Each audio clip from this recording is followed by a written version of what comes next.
Hey, this is Owen Robinson, founder of Advanced Health Genetics and the Rejuvenate podcast and the Hormetics weight optimization system.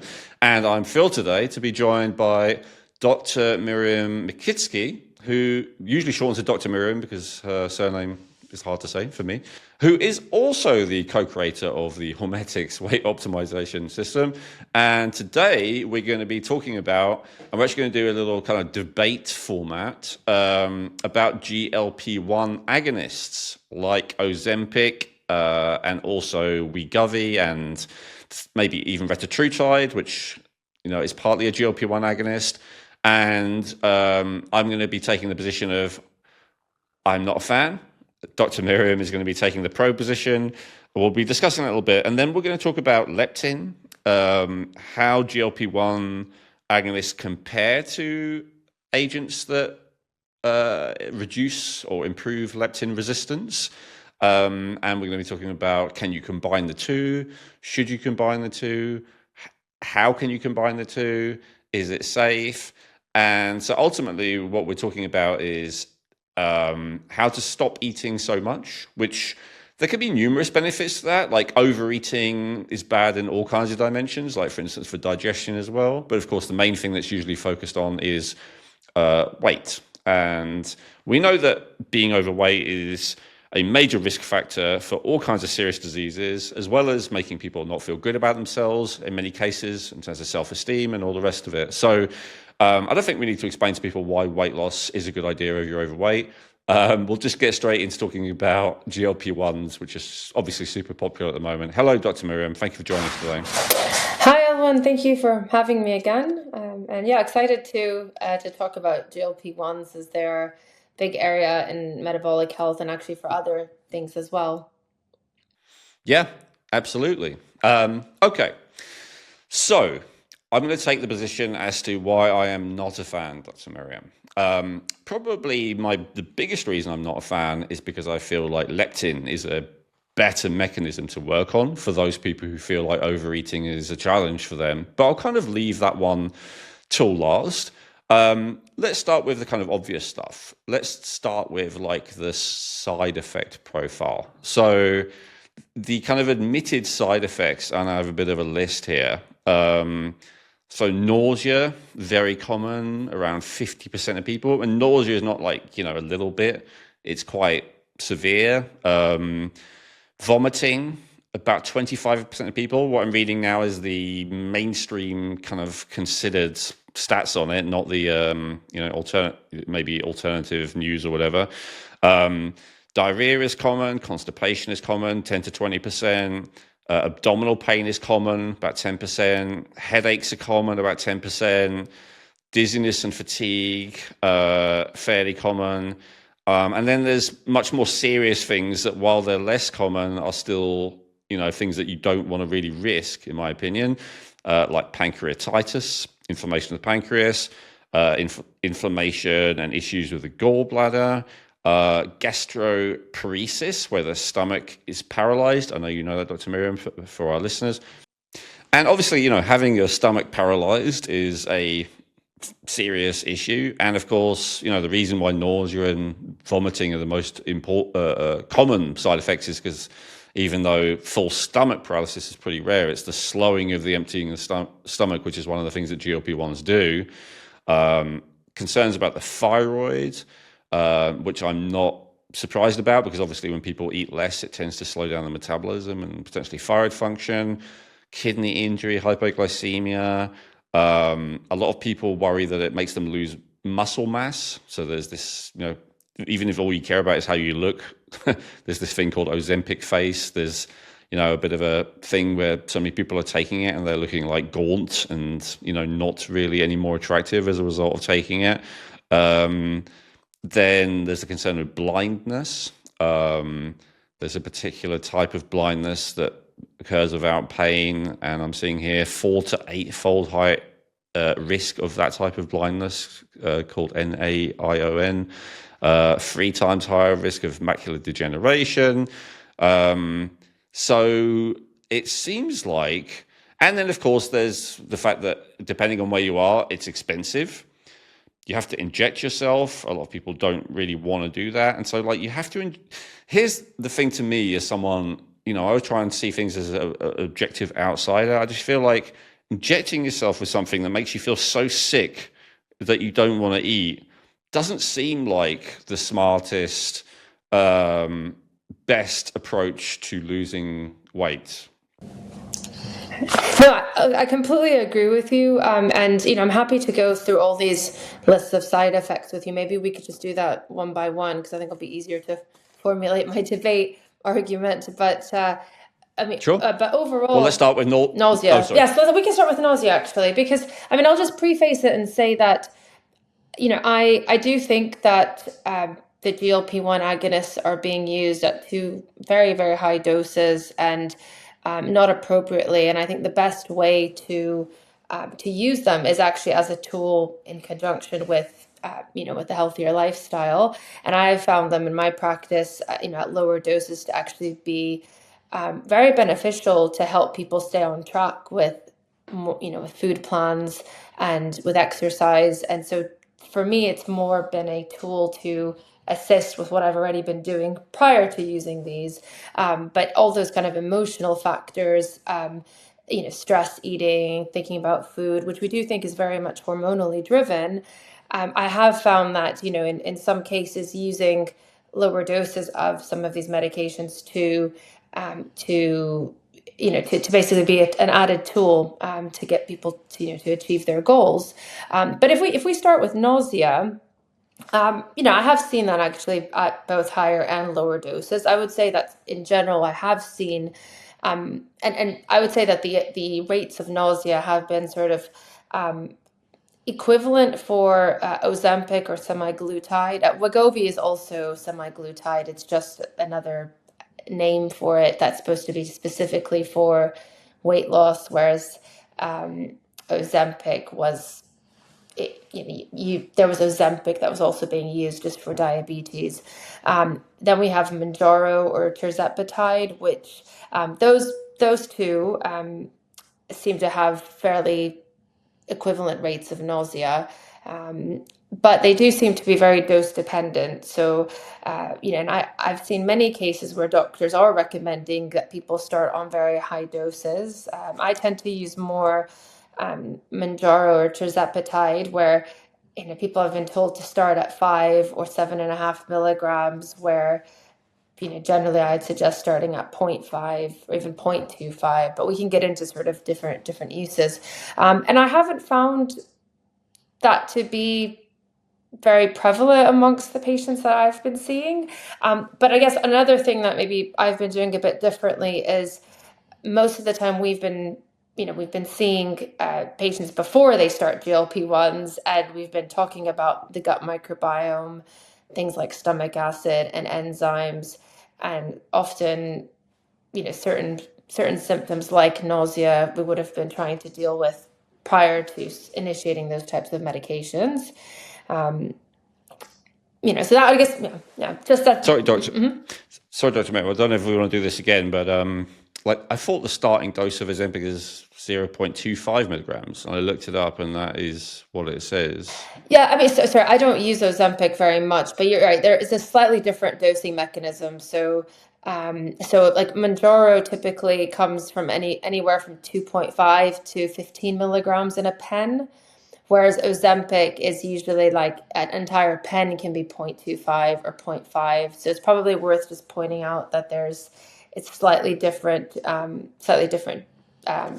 dosing. But didn't you say they're both semaglutide? No. Tirzepatide and Mounjaro is different than semaglutide. Oh, I'm getting confused with Wegovy. Right, so tirzepatide is the actual peptide. Mounjaro is the brand name, in the same way that semaglutide is the actual peptide, and Wegovy and Ozempic is the brand name. Exactly. Okay. But I can make an equivalent calculation. So just so that people are clear, because we'll maybe go into this, but I prefer Mounjaro than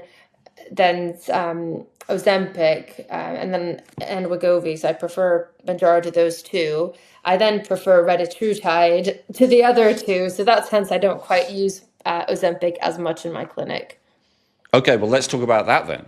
So first of all, what's the difference? And then second of all, if that's already not answered, why do you prefer Mounjaro? Or let's use the peptide names then. Why do you prefer tirzepatide to semaglutide?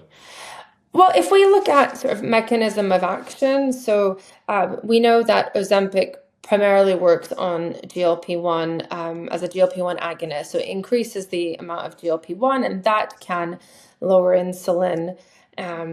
And that's predominantly what it's being used for. And that GLP-1 agonist activity tends to be more associated then with nausea, slower gut motility, some of these side effects that we criticize these medicines for. Mounjaro then has a second mechanism of action. So it's almost like if you think of semaglutide as kind of one mechanism of action, GLP-1 agonist, then tirzepatide or Mounjaro that has more of a dual mechanism of action, and it's working on both the GLP-1 agonist pathway, so also lowering insulin, but then also on your glucagon receptors, and that can help to prevent low blood sugar, and also can have some slightly added benefits for fat oxidation and for metabolism. So yeah. Could you please explain what glucagon is? So glucagon is a hormone that's used to prevent, it's also used to regulate your blood sugar, but it generally helps to prevent low blood sugar. And we often see that, one of the issues with really severe blood sugar fluctuations is when your blood sugar dips too low. That's often when people start to get a lot of cravings for food. They also might get quite anxious, feel faint, and that sort of feeling that they have to eat now at the second. And they might reach then for something pretty unhealthy to really quickly get their blood sugar up. That's more of the action of glucagon. So Mounjaro would be helping to prevent that from happening, basically. So increasing levels of glucagon? Basically modulating it so that it doesn't get too low. Right. Yeah. Okay. Yeah. That's a better way of explaining it. Great. Okay. Yeah. I think I always recommend to people to have protein with a meal, and ideally near the beginning of the meal, not right at the end, because it stimulates more glucagon than insulin that way.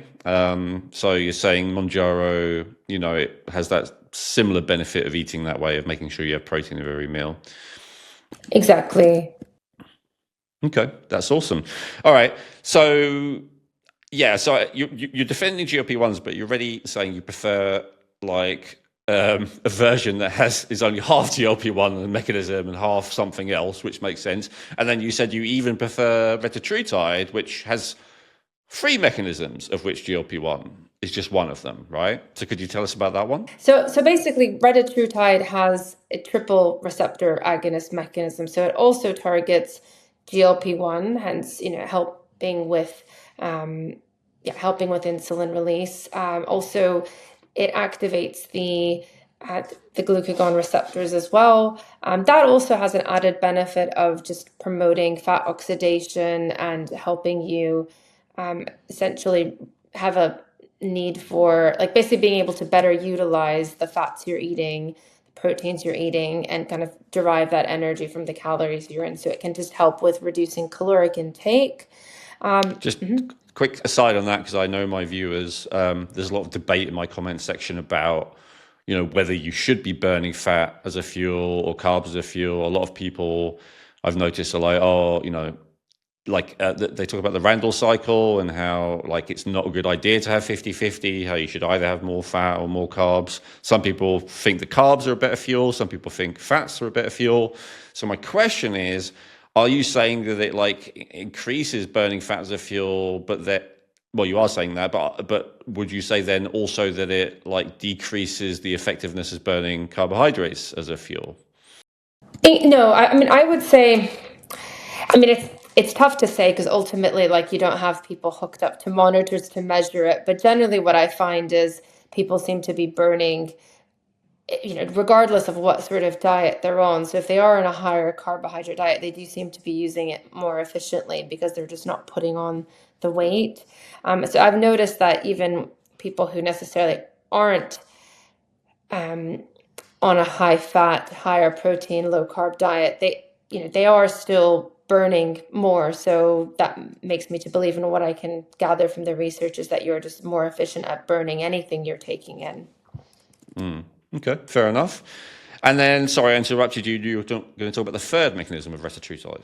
Yes. So we have also the we have the GLP-1 agonist effect.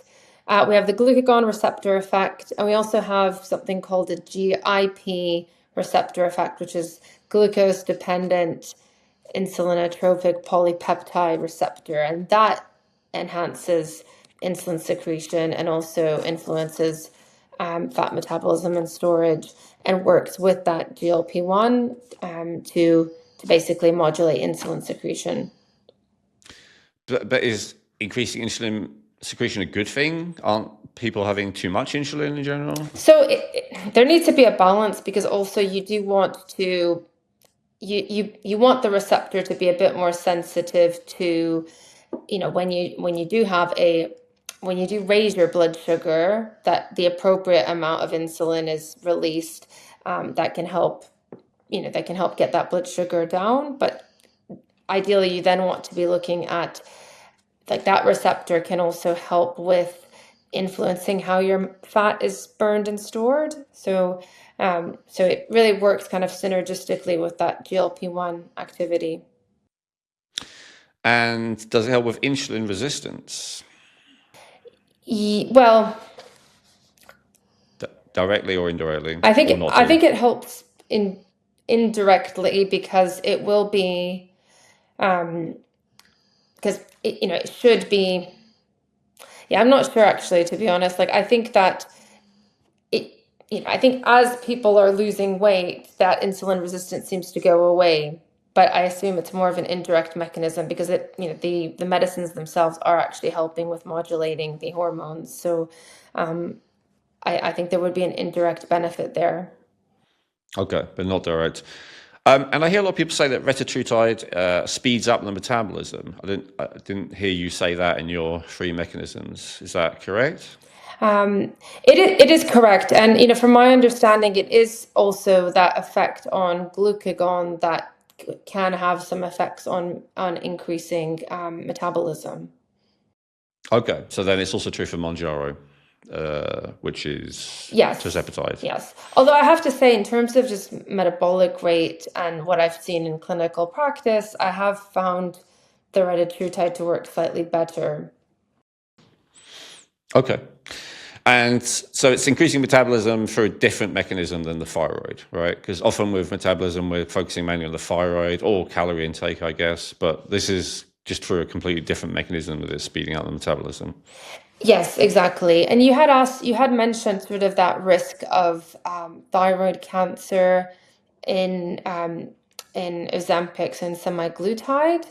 And just to kind of go into that in a bit more detail, from my understanding, it's generally been that there's a particular type of thyroid cancer called medullary thyroid cancer, and that it originates from particular cells in the thyroid.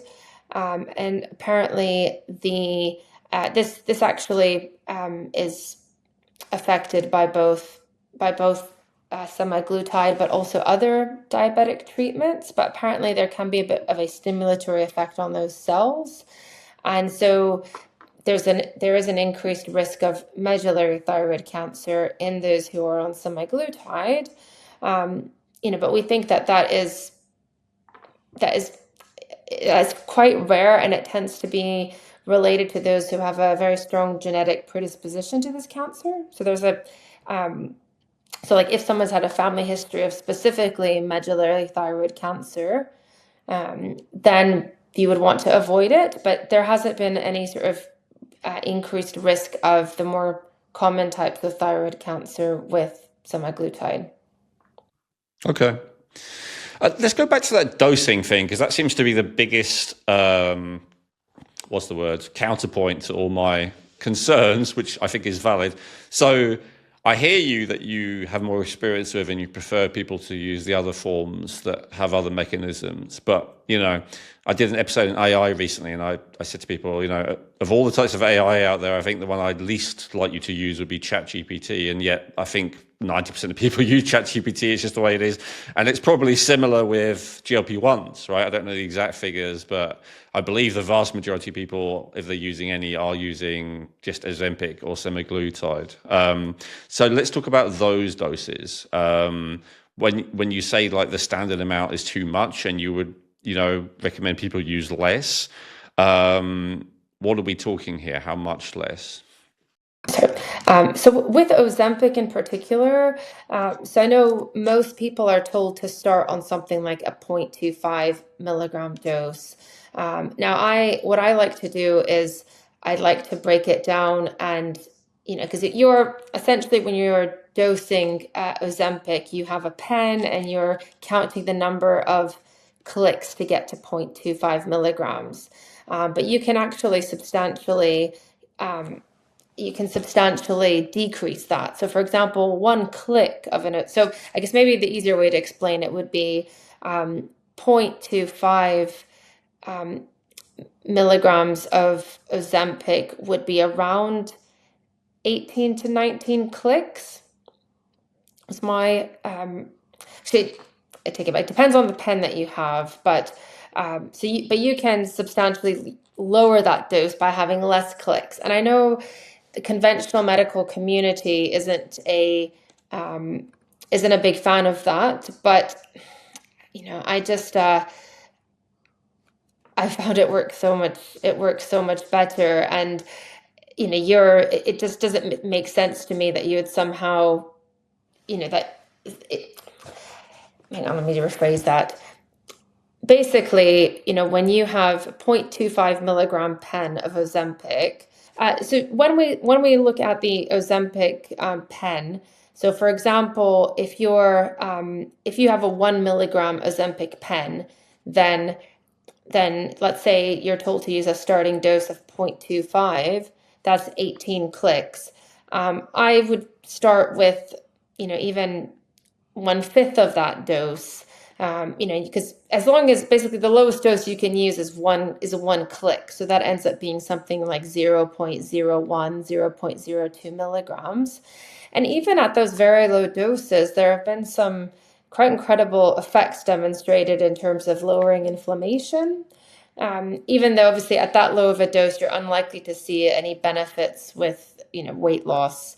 But I found that I prefer to then slowly increase by a couple of clicks each week, because ideally you're trying to find the dose where you find that you have that decrease in food noise, you feel like you're not having to snack as much, a lot of things that end up being quite detrimental to people's food and lifestyle programs. And I find that if you can find that the lowest dose and find that optimal level, then people are actually much more compliant. And, I feel like they're then kind of thinking about their diet a bit more rationally rather than emotionally, where, they have a lot of stress and then they are reaching for sugary snacks. Genetic Insights provides cutting-edge, affordable DNA testing, giving you access to over 500 health reports that can help you in 3 key ways. They may be able to resolve your existing health challenges even when nothing else has worked. Using simple lifestyle changes, their reports can help you reduce your risk of developing future health challenges that you may be genetically predisposed to.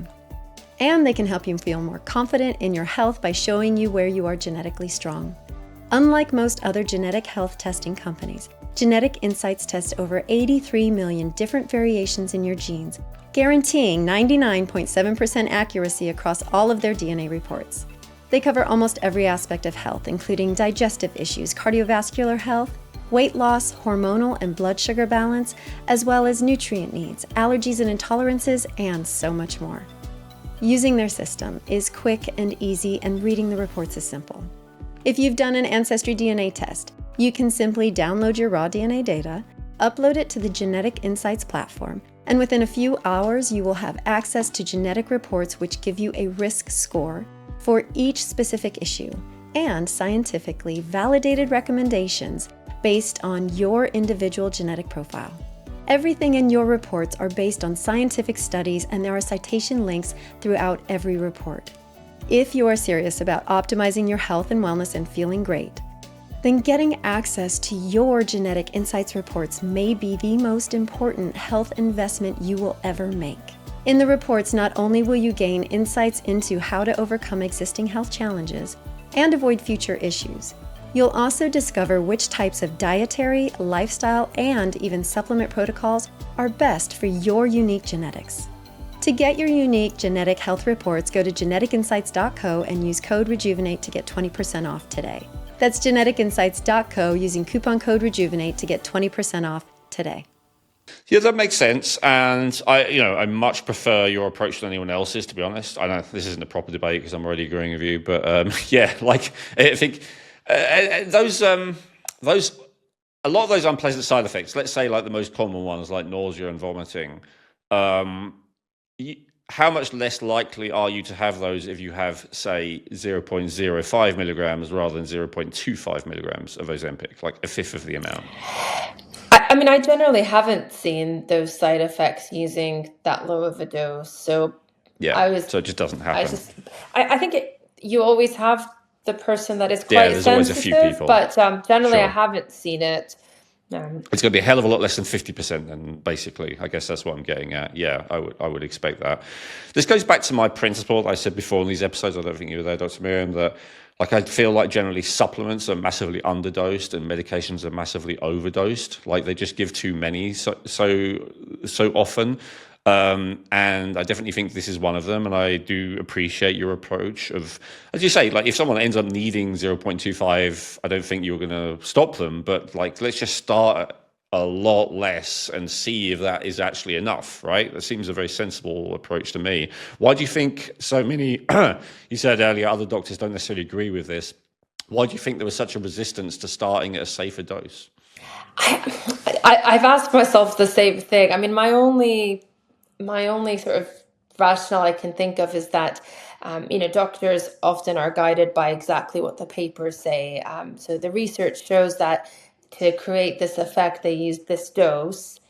Then a lot of doctors are going to think of that mindset that to be 100% evidence-based, they can only really use it at this dose. Because, if we use medicines that are at different doses, we're kind of it's officially called that we're like off-label dosing or using like a drug off-label. And, there are some concerns that, let's say, if something were to happen to a patient, they did experience side effects and you weren't using like the dose that was in the guidelines, you could get into some trouble. So I understand that, but then obviously if you're using a lower dose, then it may not work as well in terms of benefit, theoretically, although I kind of disagree with that for GLP-1s. But, in reality, actually, you end up having some of the benefits, and you only need a slight benefit, I would say, to then compound it with your lifestyle, your supplements, and then less of the side effects. So I think it's just kind of that slightly dogmatic approach that you do see in the medical community. Okay, like conformist, dogmatic, all that kind of stuff. Well, that's why we have doctors like you on who can actually think for themselves. So and just as you say, just see what actually happens, right? Get feedback from patients. And I know a lot of the time you're also listening to patients and clients because they do their own experiments without your approval necessarily, right? And they tell you, and so you're hearing, oh, this person, they use less and they got the same benefit and no side effects, and then you're paying attention. So that makes sense. Also, I would just say with supplements, because I would say that there is a cohort of patients who I find don't respond to the microdoses. So maybe it's important to kind of make that in terms of, at one angle of the debate. I would say, for example, some of the women I see with polycystic ovaries, or who really seem to struggle with insulin resistance, they have needed higher doses. And then you do run into the situation where you're like, okay, they're on a dose that isn't working for them. do we increase it and then risk the side effects, or do we try to kind of combine it with other things? And that's where I do take your point that I think certain supplements are underdosed. Things like berberine. I find that sometimes you'll say, "Oh, I tried it," but then when you ask them what dose they tried, you're like, "Well, you're not really going to get much of a benefit if you take 200 milligrams of berberine, for example." Yes. That makes sense because, they say berberine is a weaker but, way less side effect version of metformin. And I think metformin, the average dose is 1 or 2 grams, right? 1 to 2,000 milligrams. So if you're having a weaker version, why would you also have a much lower dose? That's a great example of my point. Yeah, it's obviously not going to work as well. Yeah, I think there's also, I think supplements get a bad rap for that reason because of, again, the labeling requirements. And so in order to get supplements, let's say, on the market, often companies have to say, oh, you can only take this very low dose, because if a study has shown a therapeutic effect for a supplement at a higher dose, then it's technically considered a medicine, and they'd have to go through a much different approval process. So often, manufacturers will say, start at this dose, don't increase, but then you kind of need to figure out what actually is the therapeutic dose and work with a doctor who is sort of trained in this area, who could tell you, actually, no, you need to take a bit more. Absolutely. Yeah, I was going to say, don't just start taking 10 times as much as it says of all your supplements based on this conversation, but because sometimes there's a good reason why they're telling you not to have more. But that's where you need to see a practitioner who actually understands that stuff, and they can guide you whether you can have significantly more than it says in the label or not. And sometimes you absolutely shouldn't. All right. I think that's a pretty, reasonable response to the whole side effect issue. And I will note, some people take 0.25 milligrams of Ozempic and they have no side effects, right? And so that's the other thing, I want to acknowledge that, not everyone gets side effects with it, but obviously the risk is so high that starting on a much lower dose makes sense to me. If I could, let's go on to the next objection then to these things, which I think is very compelling. And it's this. A theory, and you kind of straddle both the alternative or natural health world and the mainstream medical health world. And so a theory you may have heard in the alternative health world is that, one of the reasons that people overeat is because they are deficient in certain nutrients. And so the reason why they're eating more is because they're trying to get more of certain nutrients. Now, certainly not always true. I know there's other reasons why people might overeat. We'll talk about some of them very soon. But I think it's definitely at least sometimes the case. And there's the whole argument about how our food is way less nutritionally dense than it used to be just because of the soil quality and stuff like that. And then there's the whole argument about how, our food is way more refined than it used to be on average. And so a lot of the nutrients are refined out. So when you add all that together and you consider the possibility that a primary factor, or at least one of the factors why people eat as much as they do, is because they're nutritionally deficient, is it then a good idea to take something that forces your stomach to empty more slowly, maybe depending on the dosing, forcing you to feel nauseous so you're not hungry for that reason, then you're going to eat less? Now, before these things became popular, what I observed with people trying to lose weight is that they would have periods of purging, fasting, low-calorie diets and all the rest of it. But then sooner or later, they would stop, right? And they would go often into a binge cycle where they would eat loads. And I always looked at that and I was like, I don't consider that necessarily a lack of willpower or discipline. I consider that a person, their willpower finally breaking, their body taking over, and their body forcing them to get the nutrients they so desperately need. Whether it's just calories, because if your body needs 2,000 calories a day and you're trying to run on 1,200 calories a day, sooner or later your body's really going to be low on energy and it just needs calories. So whether it's binging on high calorie foods or whether it's specific things, people love chocolate, which is full of certain, minerals and stuff like that, but now with these GLP-1 agonists, it's kind of forcing the body to not break the fast period and forcing the body to never go into that binge cycle, which has some benefits. But are you concerned about the drawback that I am of they're going to end up even more nutritionally deficient. And this is where we're seeing, like protein, people deficient in amino acids, where their muscle mass gets worse and worse, and they end up looking really emaciated and stuff like that. And if that's happening with something like protein, where they're looking really emaciated, what's happening to their organs? What's happening to their glands? Are they starving of nutrients? Is this a problem? No, I agree with you on most of those points, and I would say that generally I think part of the problem with GLP-1s is that they're being started by doctors who just give them the high dose of GLP-1, and there's no education about nutrition. One of the reasons that I work with the nutritionist when we use these is that actually, we have to generally we would have tested their nutrient status before anyway, using something like a Nutrival or more comprehensive blood tests, and we can see if they're already nutrient deficient. But because we sort of account for the fact that their appetite's going to be decreased, we generally want to then create a food plan for them that has the most nutrient dense foods, because we know that they're going to be eating less, but we're hoping that with that effect on kind of appetite signals, reducing food noise, people are kind of happy to eat, let's say, a smaller amount of a good quality meat, berries, and vegetables. Whereas, let's say, before the GLP-1, they just wouldn't eat those foods because they'd be like, all I crave are crisps and chocolate because I've had a bad day at work. So that's where I think you can use it as an adjunct. But I agree, I think you definitely don't want to add the GLP-1 without saying that, now, because you will lose muscle mass unless you eat, unless you focus on protein and you also focus on exercise.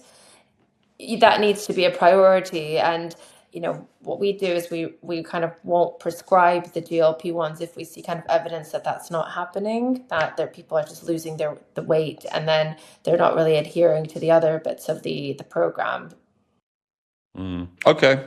Well, that's good. And I wish every doctor was as responsible as you in this regard, because he said, I don't think a lot of them are. A lot of them just completely ignore food, right? Which is a problem. And I have to say, it's because at a higher dose, the medicines do work really well in killing appetite, that often people are just so happy with that they then forget that, okay, actually a lot of this weight they're losing is muscle mass, and that isn't good. We don't want patients to become sarcopenic, and then that affects their immune system, their other organs, even things like toxin release. If they're losing weight too quickly, that can just flood their body with toxins. So we are seeing, and I think we've all seen those people that definitely have lost too much weight on these medicines and they don't look healthy at all. So I agree that I don't think they're being used well from that point of view. Okay. All right. Fair enough. As you said, if you're testing someone's nutritional status and advising them on how to top it up simultaneously, that makes sense.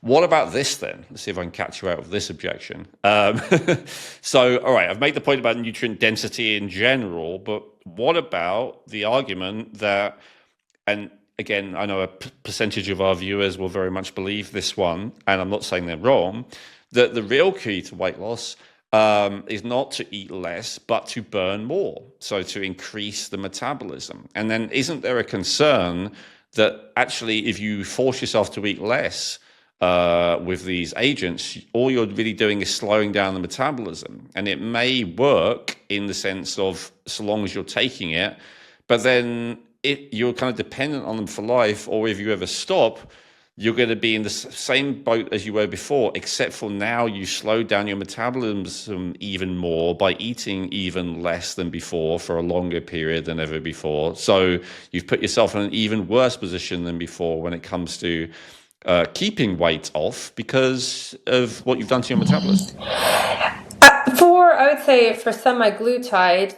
that's true. But I would say that for tirzepatide, retatrutide, they actually can help you to increase your metabolism. And I have found that at more, when people have been microdosing retatrutide and tirzepatide, they don't necessarily reduce they reduce their caloric intake because they're eating less junk and snacks. But I haven't had a problem that my patients have been telling me they've been skipping meals. Like they have actually been eating a good percentage. And, we know, for example, from a caloric point of view, I'm telling people that they should be having healthy fats. Those are quite caloric. I guess that maybe runs into another point that these medicines can affect your ability to digest fats. So often you do need to work to sometimes supplement with enzymes or eat foods that are naturally rich in enzymes to kind of help with that. And why is that? I believe it's because of their effect on gastric motility and the fact that if foods are going a bit slower through the digestive tract, that's affecting the pancreas's ability to release enzymes. So that's why I think, but there might be I don't think they've quite figured it out. I guess another thing is a lot of patients who do have problems with insulin's obviously released from the pancreas, so they might not have the most healthy pancreas to begin with. And so that might put added pressure then to release enzymes that they don't have or they don't efficiently release anyway. So I know you're very familiar with the work of Ray P, who we talk about sometimes on here. And so how is it possible then that it helps you to both eat less and speed up the metabolism? Wouldn't the body just run out of energy if if it's burning more and if it's intaking less? That's a good point. I mean, I would say that I think generally we do have a problem with people eating too much. If you look at caloric intake, macronutrient ratios, but do we have a problem with people eating too much in terms of calories? Because there's people for instance reporting, often repeat fans, 100 years ago, caloric intake in the US was very similar, an average of 3,000 calories. About 30% of it was from saturated fat. A lot of it was from refined sugar. And yet, the obesity rates back then were 1%. So is it true that people are eating too much, or is it more true that people are eating the wrong thing, or that their hormones are being all messed up and therefore that's why they're gaining weight? I do think it's a combination of both, but I do think it's generally that they are more sedentary. They are eating the wrong types of foods. There are also more chemicals added to the food that can also affect insulin release. And a lot of these foods are meant to actually increase your release of certain hormones that do make the foods more addictive. So I think it's both, but I do think people generally are leading more sedentary lives also, and that's a big problem. And your point, this was kind of your last question about, if people come off of these, won't they just revert back to how they were before? Or worse, because their metabolism is more slowed in the case of semaglutide. I do think that's the case if they've just taken the medicine and then not done anything or not sort of had an adjunct program to improve. Because I think that what I've seen in practice has been that my patients who have, they've then psychologically, I think, seen the benefits of, okay, let's say not eating very late in the night, and they felt like the GLP-1s helped them achieve that because they don't feel like they get the cravings in the evening. Even when they've come off of these GLP-1s, I don't know, there's just been a psychological shift, but they're like, okay, I was able to function not eating at night, and I felt great. So some of them have said that they have been able to maintain that even though they've come off the medicine. So I do think there's something to be said about how people shift their eating habits and make a lot of self-realizations that actually, no, they don't need this extra plate of food, or they don't necessarily need to use food as therapy to, they found other outlets, or, so I just find that food noise killing quality that the GLP-1s have seem to then have added benefits even once you're off of them. But to your point, I do think that likely some of those cravings will come back, especially if you've had to go on a higher dose. So the ideal situation is you've worked on modulating your hormones, you've worked on your diet, but it's still, you haven't maybe achieved your ideal result, and there are some factors holding you back, and the GLP-1s would help you get to your goal, but then you still maintain those habits, and then hopefully can either come off the GLP-1, or you can be on a very, very low dose. And some of my patients have chosen to do that for longer periods of time, because I think the more research we gather about these medicines, they do help to lower inflammation, and have some longevity benefits down the line.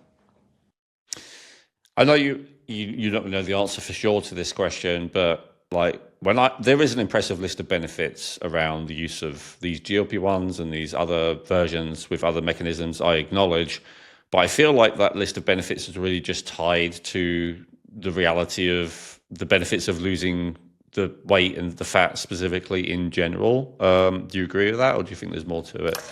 I thought about that as well, because I agree. I think a majority of that is because people have improved their health metabolically, but I think this ties into our hermetics, our supplements as well in our system. Like, I just think a lot of people are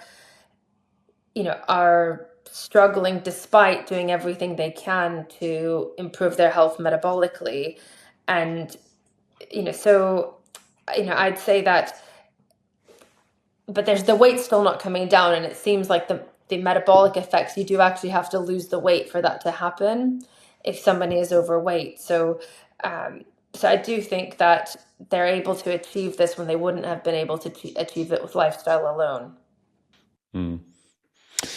All right. You know what? I mean, I'm won over by this. I think those objections are handled well. So what I'm hearing, if I can summarize it, maybe you're going to say I'm oversimplifying it, but the way that GLP-1 agonists are usually used, which is the type where it's only a GLP-1 agonist, where there's a high dose, where there's no thought of nutrition, where there's no thought of adjuncts, you probably agree with most of my objections to it. But you're saying there's a different way of doing it, especially if there's GLP-1 with other mechanisms added, like Mounjaro or Retatrutide, when you're doing it sensibly, when you're doing it modestly, moderately, when it comes to the dosing, it actually has a lot of benefits. And so you're happy to guide people on it in many cases. Have I summarized that reasonably correctly? Yes, definitely. And I would also just add to that some of these side effects we didn't get to, like the gastroparesis, I would say that slow gut motility is a massive issue in many people. And so I would have wanted somebody to have addressed that before, because then, if we add in these medicines, it is likely going to get a bit worse. So, Well, yeah. I was going to have that on my list of objections, but I was going to skip over it for time. But let's get into it then. Let me say that last objection. So my last objection to it, before I get into the leptin, is that, yes, exactly what you just said. So I'll just state it from the opposite perspective. So in a world where a lot of people are already suffering from too slow intestinal emptying, which leads to all kinds of issues like SIBO, like SIFO, like the reabsorption of too many toxins from the bile. I guess, I know not everyone has it. Some people have the opposite problem, but a lot of people have it, right? So in a world where that's the case, and a lot of people who need to lose weight, I think it's the case for them more often than the average person who doesn't need to. Is there a danger that that's going to be made worse by these substances, which are slowing down intestinal motility, as well as, it's not just the stomach emptying, is it? It's the entire digestive system. Yes, I mean, I think there's definitely that possibility. I would say, though, that often in my patients who get recurrent SIBO, SIFO, they have definite triggers for that slowing of gut motility. Stress is often one of them, certain foods. And so often, like when I work with these patients, unfortunately, it's not just a one treatment for SIBO, they're done, and then it's solved forever. Usually, like, a year or two later, they might have to do another course of antimicrobials, motility agents. So I would say, okay, there is the risk that starting on a GLP-1, particularly if you've not also addressed fiber intake, fluid intake, working on stress levels, and working on just in general that fight or flight response that often will also really slow down your gut motility, then yes, it's likely to come back. But you want to be conscious of that and then compensate for maybe some of those other factors that would have slowed down their gut motility anyway. Mm-hmm. And I'm thinking, one of the main reasons, and you and I, worked on this together, that we've identified why people struggle to lose weight is because of hypothyroidism, where their thyroid function is low. And one of the classic signs and symptoms of hypothyroidism, other than being, not being able to lose weight or gaining weight easily, even sometimes without overeating, or often without overeating, is constipation, right? It is already a slowed intestinal mobility. So is there a risk? There's a lot of people, you and I have talked about this before, and I know it's a controversial subject maybe, so I don't know how much you're allowed to say, but legally, but, let me just say my position. I believe that suboptimal too low thyroid function is extremely way more common than it is medically diagnosed. So I have a concern that there's a lot of people with this issue going to a doctor because they want to lose weight, being given something that then slows down the intestinal motility even more and actually makes their problem worse, while completely not addressing the actual issue, which is the slow metabolism due to the sluggish thyroid function and maybe other factors. No, I agree with you there, and I would say that you would have wanted to screen for thyroid issues before. And I mean, I would maybe just also add that at least clinically, the way I've used these medicines has often been further on in someone's program, because I have seen, I would say, even though many of my hypothyroid patients struggle to lose weight, often that there's also many other symptoms associated with hypothyroidism, low energy, brain fog. I have to say that, some of my patients where we've optimized their thyroid function, they're on, let's say, they're on thyroid medicines, their levels look much better, and they've had many benefits like improved energy, better concentration, better gut motility. Often the weight is not budging. And that's where often they get frustrated. They say, look, I feel much better and I'm very grateful that I'm on this, but why is my weight still at a standstill? And that's where, we've been investigating more the interplay of other hormones, and where I found that sometimes actually the GLP-1s, particularly, ones like Retatrutide, have actually helped them achieve their weight goals when replacing those hormones haven't. Yeah, that makes sense. Absolutely. All right. Well, let's finish then by talking about the hormone that I think is most related to this, which is leptin. Just before we get into this, I just want to say, I know even if you watch this every week, and most people listening to this probably are just dipping in and out, but even if you do, I know even then you may not do everything I recommend, right? So you may well be taking GLP-1s now, despite me having said numerous times that I don't particularly recommend it. I understand that. And that's one of the reasons why I wanted to do this episode, and I respect that, which is one of the reasons why I wanted to do this episode of Dr. Miriam, to say, okay, if you're going to do them anyway, which I know a lot of people are going to, or at least they may be considering it, like, fair enough, do it the right way. Do it the way that Dr. Miriam is doing it. And work with, if you're in the UK or Europe, with Dr. Miriam herself, if she's still available. I know how extremely busy you are. Or if you're in a different jurisdiction of the world and someone else like her, she's not the only one in the world, although she's, doctors like you are scarce, but they're not non-existent. You can find them if you look hard enough, who actually understand all this stuff and care. And if you're going to do it the right way. So that's the first thing that I wanted to say. But yeah, let's talk about leptin. So this is my last objection to it. So if someone is eating too much, and that isn't always the case, as we said, an example of that is often people with low metabolism. You talked about this in a previous episode of me. You gave examples.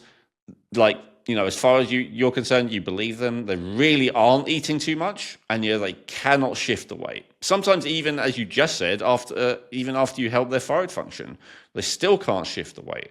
But certainly, very commonly, and with people with low metabolism. So I get that.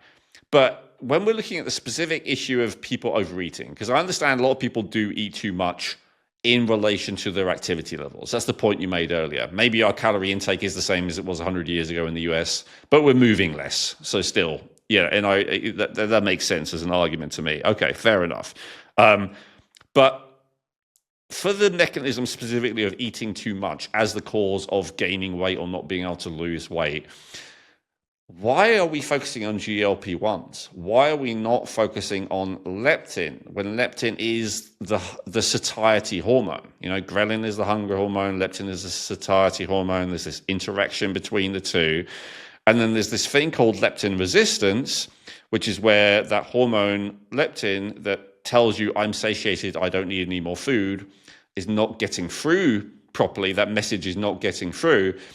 Why are we focusing on a stomach slowing down hormone with all the potential problems that could entail, rather than just focusing on the satiety hormone, the one that to me would actually make sense? Yes, no, I think you generally do want to focus on leptin. I guess the tricky bit is that I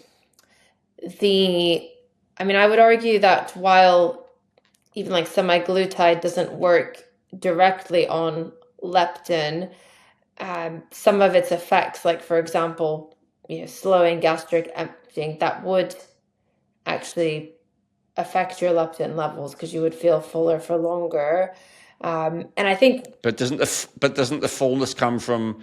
I can feel full, right now by, I don't know, swigging a gallon of water, but that's not like increasing my leptin levels. That's kind of just cheating, forcing my stomach to feel full without actually addressing the feeling of satiety.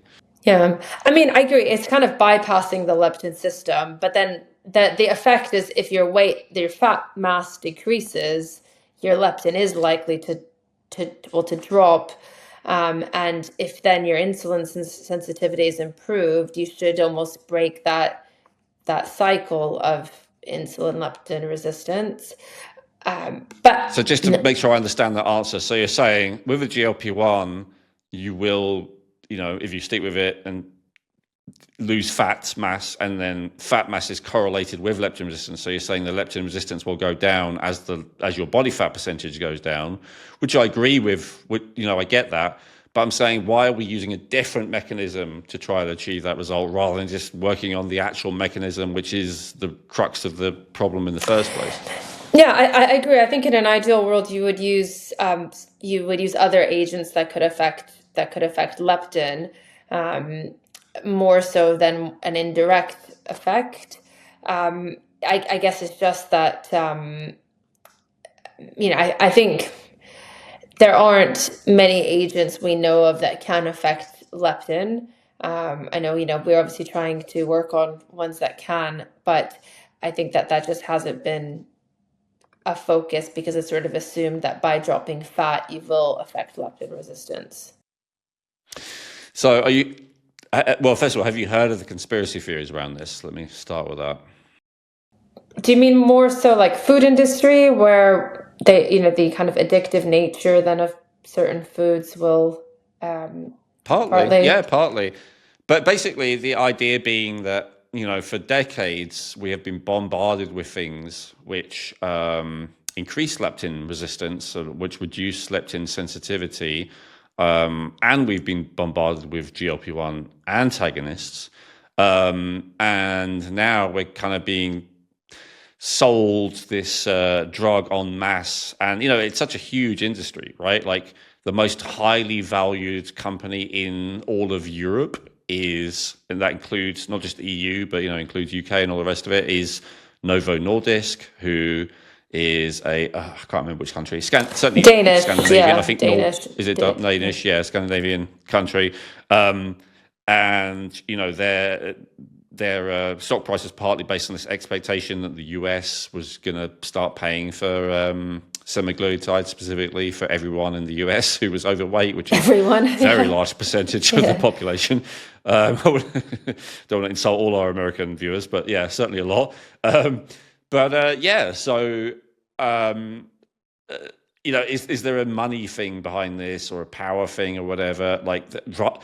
It gets very conspiratorial and very skeptical, I guess, about business and human nature, but that, there's more money to be made in treating a problem than actually solving a problem. And, by working on leptin sensitivity, you're actually potentially solving the issue. And then by, providing GLP-1 agonists for all the reasons I said earlier, I know in the best case scenario, if you do it exactly the right way, you can get good outcomes, as you've explained, and I believe you and I agree with you, but most people are not doing it that way. So in most cases, it's one of those things. It creates a bunch of other side effects. I remember when my wife, got prescribed Ozempic for an experiment that she wanted to do, they also prescribed some anti-nausea medication along with it, right? And it's like there's a whole list of different medications that you could end up, needing medium to long term. Yeah, I'll say, just because I was going to say exactly that I was horrified when I was listening to doctors who were saying oh, well, what do you do with Ozempic side effects? And then they were just listing all of these medicines, and it was well, no, why can't you just start eating more fiber, flax, fluids, why does it have to be a medicine? Because obviously, and I'm that's not the answer to then prescribe 5 medicines to deal with the side effects. But I agree, that's obviously, it is a good money maker. And I think the alternative, I would also say that in the UK, for example, the price of tirzepatide or Mounjaro has significantly increased in the last month. And now a lot of people have been priced out of using it because it's gone from, something like £160 for 10 milligram pen to £280, which is still considerably cheaper than it is in the US, but it's about $400 for American viewers. Yeah, but it has significantly increased, and a lot of people are well, now I can't afford it. What do? I don't want to revert back to how I was before. And that's where, you're kind of, you're basically you could argue that, you're really dependent on something made by the pharmaceutical industry, and then very sensitive to price changes. So I think, it is in everyone's best interest that they're aware of all the other alternatives and what they can be doing to even, naturally stimulate some of these hormones. Because I guess we didn't really talk about it at the beginning, but I think we've talked about this previously, that your GLP-1 hormone, there are ways to increase it naturally, certain probiotics, certain herbs, certain foods. And I would say with leptin, it's also, if we think about, okay, what can you do to actually improve leptin resistance? It's other lifestyle factors too, like improving your sleep. We know that, you're much more likely to have leptin resistance if you have poor quality sleep, improving your stress levels. So I think there has to be a lifestyle component that's addressed to it, to optimize leptin as well. In an ideal world, you'd meet all of your nutritional needs in the form of vitamins, minerals, phytonutrients, and more from the foods you eat. However, unless you prepare all of your food at home from scratch using the highest quality ingredients possible, the reality is that most of us need some nutritional support. Most of us need to take supplements if we want to look, feel, and perform at our best on a consistent daily basis. And this is especially true if you have genes that give you an elevated need of certain nutrients. And this is where Feel Younger can help. What I love about Feel Younger is that they offer a huge range of quality supplements and healthcare products formulated and endorsed by Owen Robinson, including must-haves like magnesium glycinate and vitamins B12, D3, and K2. And they do it at affordable prices with free shipping for orders over $50 without ever compromising on quality, purity, or potency. To learn more about how Feel Younger supplements can give your health a boost while supporting this podcast, please visit feelyounger.net and use promo code REJUVENATE to get 20% off your first order. That's promo code REJUVENATE for 20% off your first order at feelyounger.net. And just to expand on the conspiracy a bit further, so Dr. Jack Kruse, who I don't agree on everything, I don't know if you're familiar with his work, but, he talks about leptin being the master regulator of the whole endocrine system. So every other gland, every other hormone. And he talks about, the main thing that disrupts it being he talks about several things, but the main thing being the circadian rhythm and the light environment specifically. And so, in the last 100 years, we've gone from maybe slightly more than 100 years, we've gone from basically only natural light, sunlight, firelight, to then we had incandescent bulbs, which was quite a shift because suddenly we were able to have bright light at night, which in itself was quite dysregulating. But at least incandescent bulbs, had a reasonably high amount of red light spectrum, and so were similar-ish to firelight and were not as disruptive, even though it's weird to have very bright light at night. And then for the last few decades, really right in line with the obesity epidemic, we've all been, in many cases, forced through law to switch to LED bulbs, which are extremely unnatural type of light to have for many reasons, especially at night because of the high level of blue light. And then, we've been addicted to these devices, which all emit large amounts of blue light that we're using throughout the night. And so that this has really been the root cause of dysregulating our leptin system, which then dysregulates everything else as well, the insulin system, the thyroid. It's all, if this theory is correct, if leptin is the master regulator, then it's going to dysregulate all the other hormones as well. And so, rather than addressing any of that, and you talked about sleep, so I know you're already on this track to some degree anyway. But rather than addressing any of that, all we're doing is drugging people to make their stomachs slow more slowly, even though in many cases it's already slowing too slowly. It just seems like madness if you believe this, theory. No, I think, I definitely think there's something to the theory that, people being sick and relying on medicine obviously generates money for many companies. And, we see it sometimes we see it even, let's say in functional medicine clinics, often I don't see a patient for 20 years because they're essentially fixed or better in a year, and then they don't need to see me. So that obviously means that, you have to rely on new people to come, to see you. As a GP, that's not the case. Like, you generally see people throughout their life, and you could argue that the more they're seen, the more that kind of makes them dependent on the medical system. So, I think there's definitely a lot of truth to what you're saying.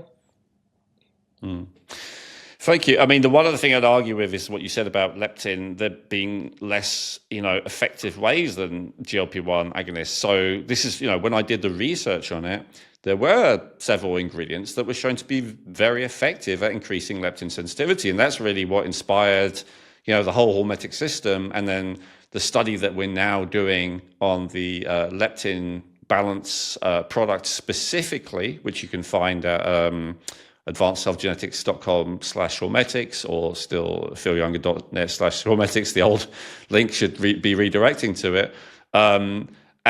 Because I could see all those ingredients, they all had a lot of evidence that they really worked. And I was like, why is no one talking about this? Why is this not like a huge industry? And the only conclusion I could come to again is money, right? Because none of the ingredients are patentable, unlike these different versions of GLP-1 agonists, all of which are patentable.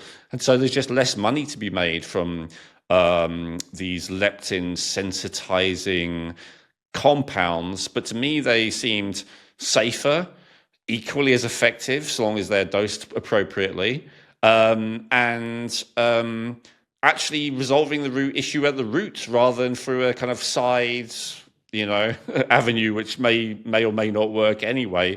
So, and I know you're more moderate than me. You're very open to what I'm saying, but you see things from both sides, so you don't have to agree with me.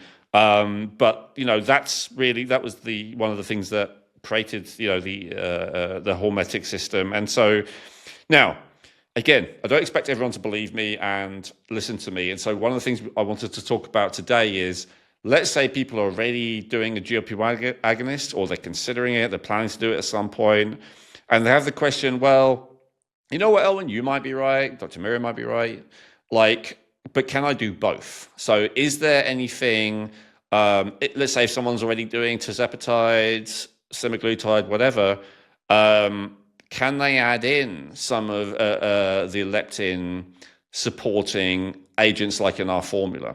Definitely. No, I think that's actually the best type of scenario, because I do think that some of the herbs and supplements that have been shown to affect leptin, they won't necessarily work as fast as the GLP-1 agonist. But, we can argue that that's maybe not a bad thing because, as I mentioned before, quick fat loss can release a lot of toxins. Also, if you're losing a lot of weight, you're inevitably going to lose some muscle mass. So it's better to be doing it slowly, where then you can compensate for, increasing your muscle mass, increasing protein intake, doing more strength-based exercises. So we prefer slower, but people are impatient at the end of the day. So I think that a system where you can use both actually works very well. And one of these one of these points about how you don't really want to be on these medicines forever. Well, if you can start bridging and adding in things that work on a different pathway, then I think it will just help you be more successful in kind of maintaining those weight loss goals, or even, still maintaining some of the benefits, but not necessarily having to take a medicine or do an injectable every week. Because that was one of the reasons why also I was very interested in partnering with you on this, was because I have a lot of patients who are not keen on injections. Even before you start to speak about the science behind them, just the thought of having to do an injection already puts them off. That's been one sort of pushback I've heard.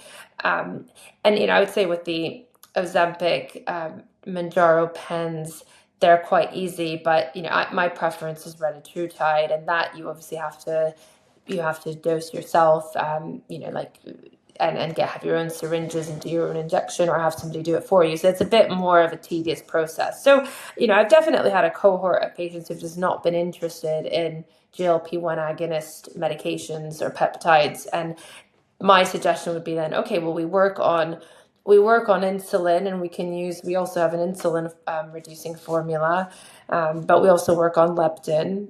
We look at the gut microbiome. So there's other ways of working on those metabolic hormones that don't involve the GLP-1 agonist medications. Mm-hmm. Yeah, absolutely. And I want to address for anyone who's thinking, well, Elwyn, you just said like the root cause of eating too much is leptin resistance. You just said the root cause of leptin resistance is, the circadian rhythm and the light environment and all the rest of it. Why not just work on that? And I think that's a good point. And I think that is a primary thing. From just my clinical experience, there is two challenges. So first of all, it's well known, and it's not only because of leptin, but it's well known that in the summer, especially if you're out a lot in the sun, getting a lot of sunlight in your eyes, getting a lot of sunlight in your skin, and it's warm, you're going to eat less, right? I think everyone knows that. It's easier to eat less when you're getting a lot of sun. Whether it's a good idea to get a lot of sun, Dr. Miriam and I have debated that in a different episode, but it is what it is. Now, in the winter, especially if you're in a northerly climate, you can still do your best to regulate your circadian rhythm and to reduce the amount of blue light you're getting at night and all of that kind of stuff. There are devices sold like for seasonal affective disorder, for instance, where you get a lot of lumens, you get a lot of light when you first wake up, and all of that will potentially help. But my experience is it's not as effective as getting a bunch of real sunlight, in your eyes when the sunrise and all the rest of it. Like, it's just not as good. And so that's where I think agents like the leptin balance formula are helpful, partly if you're not able to optimize your light environment. I would note that a lot of people who really believe in the light thing as the primary thing, like Dr. Jack Cruz, they go and live near the equator. They go and live where it's constantly very sunny. And so if you want to do that, great. If you can do that, great, and you want to. But a lot of people, they're not going to do that. And so again, this is where a formula like ours can be helpful if you're not able to optimize your light environment to that degree. But I do still think you should optimize your light environment first and foremost. And I do recommend that for people. And Hormetics is certainly not just supplements. We're starting with supplements because we want to do clinical trials on this before we really launch it to the world, the masses, to show they actually work. But the plan is not just the plan, there is a full system already for each of these hormonal imbalances, and the supplements are only one part of it. And so, spoiler alert, for leptin, optimizing your light environment is a really good thing to do. The other thing that I would say is just clinically, and I don't know if you've observed this as well, Dr. Miriam, a bit like you were saying about metabolism and thyroid earlier, even when people do optimize their light environment, once they've already gained a lot of weight through overeating, through leptin resistance, sometimes the weight doesn't come off very easily just through doing that. And that's where it's helpful to have these other agents. So that's over. Let me go back to combining. Now, I know that every person's different, and the best thing is always to go to a practitioner like yourself and get an individualized review. But from your understanding, is there any contraindications as to why someone generally should not be combining a GLP-1 agonist or Mounjaro or Retatrutide with any of the ingredients in our leptin formula or in our insulin formula? Not that I can think that would exclusively mean like adding our formula. I would say, for example, certain cohorts of patients you wouldn't want to start GLP-1s on, like ones who are looking to become, like women who are looking to become pregnant in the next sort of 2-3 months. They ideally wouldn't be on a GLP-1. But actually, I don't think there would be anything to preclude them if they're not pregnant yet, just to have our formulas. So, but I would say that's probably the only cohort I can think of where you might want to be a bit careful. Like if you're looking to, if you're looking to fall pregnant. Other than that, I would say no. I mean, unless of course, people are using these inappropriately. Like, I would say people who have suffered from eating disorders in the past, where they actually think that they need to lose the weight when they shouldn't. We obviously wouldn't promote the use of those sorts of agents. It's an interesting topic, though, because I do find, patients who have had a history of bulimia often do struggle with a lot of hormone balance. But that would also be an area where I would actually prefer not to combine the two, and I probably would potentially avoid the GLP-1 agonist medication, because again, we would be looking for more slow hormone improvement rather than very quick, and we'd have slightly less potential for abusing the situation. Okay. Yeah. That makes sense. All right. So that's mainly warnings about GLP-1. So in terms of our formulas, so a bit careful if you're pregnant. I heard that. Is there any other cohort that should think twice before they try, let's say, leptin and insulin, because those are really the topics we talked about today. Maybe we'll talk about the other ones in a different episode. I mean, I wouldn't say it's a contraindication, but I think anybody who has liver, kidney dysfunction, you would just want to be working with somebody who's aware that you're taking these, because, regardless of what herb it is or what supplement, I mean, your liver and kidney have to process everything. So you really would want to carefully weigh what medications you're already on with how much we can load your detox system to process these things. So you just would want to be a bit careful. And I think likewise, people who are just on already many medications, you'd want to make sure that you have a plan of, is it safe to add in 2 extra things? So our formulas plus, let's say, a GLP-1 medication. Yeah, fantastic. All right, I think that makes sense. That's awesome. Let's finish with, because I don't know much about this, natural things that people can use to raise GLP-1 that you mentioned earlier. Could we expand on this a little bit more? So we've talked about natural ways of people improving leptin, but most of the episode has been about GLP-1. And in fact, even GIP, I guess, as well with Mounjaro. So could we finish with a couple of recommendations for how to improve those naturally? Yeah, so I mean, we think that just improving the health of your gut microbiome has a big impact on GLP-1 production. We know there are specific strains, like certain Akkermansia probiotic strains, certain Clostridium species as well, that can improve GLP-1 release. I don't know if we can, we can mention like companies or supplement companies on the podcast, right? Okay.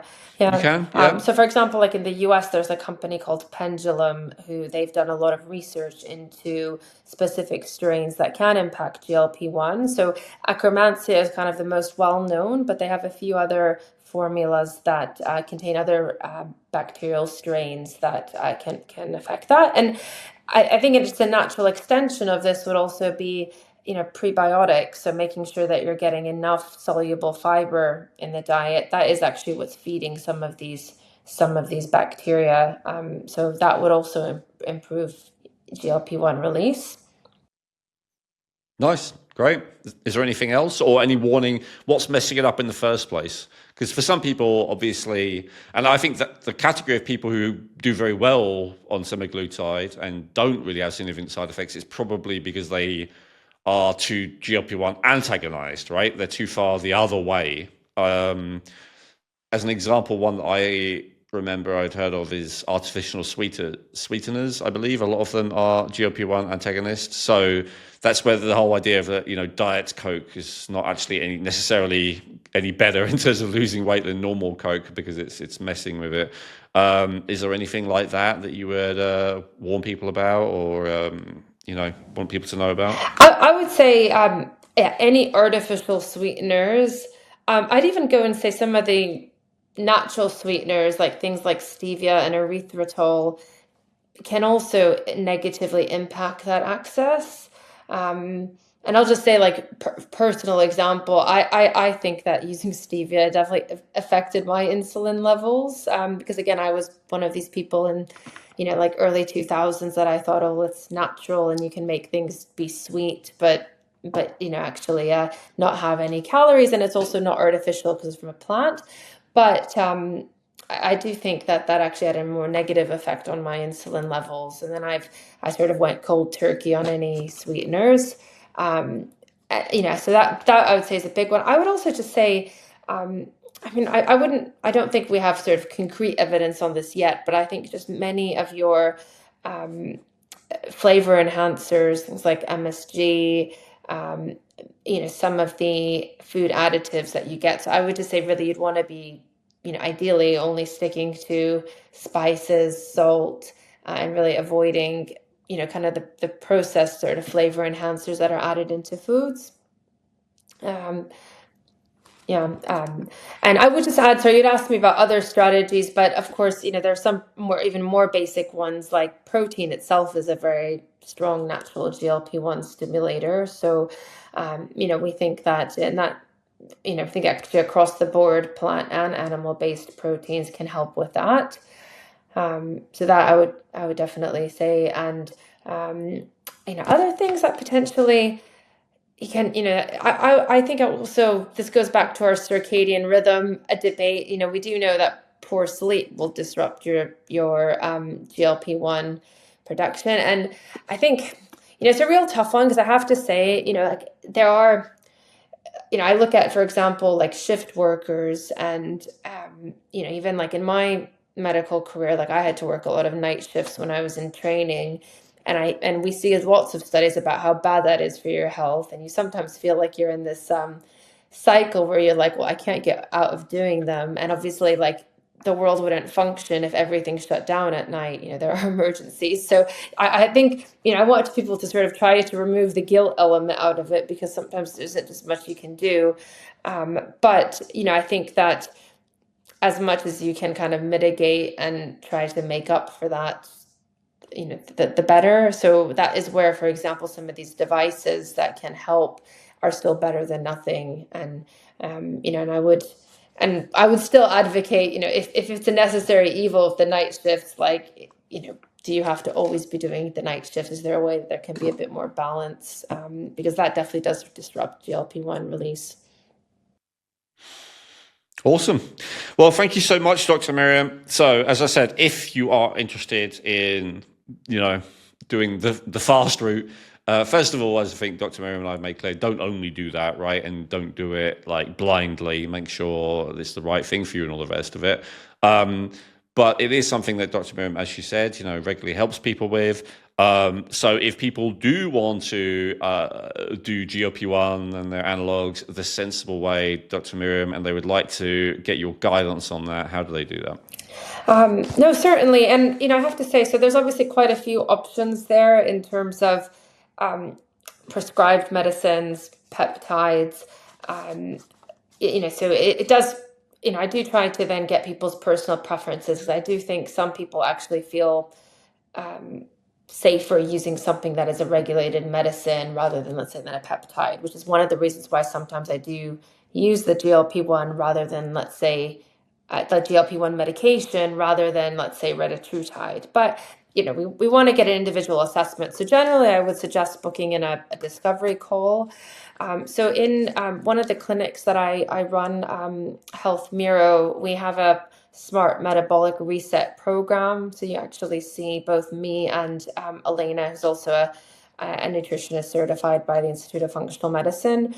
So we have a program where we kind of do address both together, and I'll maybe the easiest way is on our website. There's a discovery call link, so there's a free 20-minute call you can do to where you will speak with Elena, but she obviously knows what I do with the medicines. But I would advise that you really have to do both elements, the concentrating on the lifestyle, diet, sleep, stress reduction, and I don't I would say that we don't necessarily wait 6 months, that you first have to devote to that and then start the GLP-1. We do have some aspect of combining them, but ultimately, I just don't think it's the right thing to do to just put on people on these medicines. So I would say that if we're the right place for you, it would be only on people who are interested in using more of this combined approach. Yeah. Okay, fantastic. Yeah, and that's healthmiro.com. And also, check out our range of, I think at the time of recording this, so far we only have insulin and leptin, but I started with those on purpose because generally they're the most important. Obviously it varies, but especially with insulin, as we talked about, I think in a previous episode, there's very rarely a person who needs to lose weight who doesn't need some support with insulin. And certainly if you know that you have a challenge, you eat more than you would like to, then you almost certainly have a challenge with leptin as well. And so go to advancedhealthgenetics.com/hormetics. And please, after you purchase, click yes to participate in the clinical study. Help us to help you. And also, it's like a free tracking tool that kind of lets you know if it's actually working or not, which is really cool and really helpful as well. And so other than that, thank you for watching. I'll see you for the next episode. Thank you so much, Dr. Miriam, for joining us and sharing your wisdom again today. Thank you, Elwin. And yes, please, I think just for even the sake of science and research, we're very excited about the trial element, and whilst all of the ingredients we use have a lot of evidence, and we've kind of detailed that on our site, we are very interested just to see how it will help our patients, so our clients. The cumulative benefit, like how much more impactful it is combining them all rather than just having one on its own, which unfortunately usually is all that the studies will test, is one at a time. Thank you, Dr. Miriam. Like, comment, and subscribe. If you comment on YouTube, I will definitely see it and I will almost definitely reply. If it's just a comment that doesn't need a reply, then I don't reply. But certainly if it's a question or whatever, I always reply. And let us know what you think about all this. Have you tried the GLP-1 agonists? Have you tried any of them? Are they effective? Have you tried anything for leptin sensitivity? What has worked for you? What hasn't? I'm pretty sure that this whole project started in the first place because of some, a combination of comments letting me know about stuff. So keep that up. I pay attention. I appreciate it. And I'll see you next time. Hey, thanks for watching the video. If you enjoyed that, I recommend watching our latest episode, which you can do by clicking above. And make sure to subscribe, like the video, comment, and share with anyone who you think might appreciate it. Thank you.